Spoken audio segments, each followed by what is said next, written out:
Good morning, all in the Ninja Nation. This is Peter Parnig with your weekly Ninja Action Tip. You may be like I am. I'm seeing this line all over the news feeds and emails. Why overpricing your listing is a mistake. How to convince your sellers to list at the right price. Somebody asked me to make a new graphic. I cringe every time I read these because no one wants to be convinced of anything. At Ninja, we don't convince, or we don't close, or we don't overcome objections. We seek to help our clients find clarity.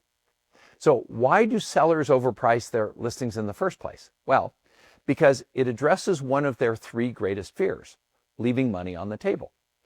What if we could do a better job at clarifying the risks that a seller takes or has to face and help them get clear on where their tolerances are? First, if you remember, is leaving money on the table. Second is the property not selling. And third is paying their realtor too much. Let's address 1 and 2 in our dialogue. Next time you're talking to a seller and you're kind of trying to figure out a price, and they ask you what they should do, and then they talk to you, try this approach. Mr. Seller, let me share this idea with you. When adopting a pricing strategy, you're really just trying to balance or weigh two risks for your own sense of okayness. One is leaving money on the table. The other is your property not selling at all. Which risk makes you more anxious of those two? At this point, listen for their answer. When you have them put their finger on their tolerance for one of the two risks, the pricing strategy becomes much easier to help them satisfy their own worries. Let's go back into role right now. The goal, Ms. Seller, is for you to adopt a strategy that satisfies your sense of risk on the two.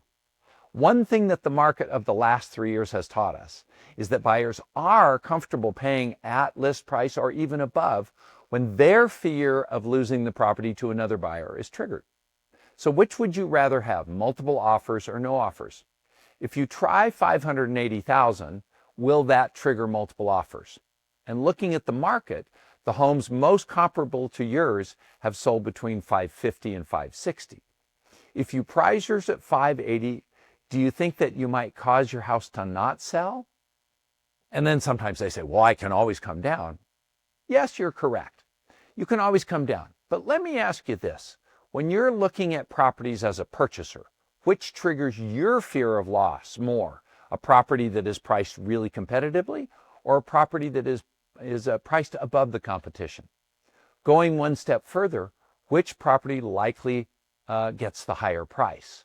One with multiple offers or one that has no offers? Which would you like to be? Next time you're helping a seller develop a pricing strategy, try this.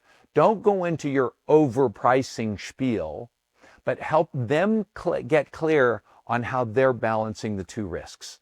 It's much more clarifying than convincing. See you next Monday.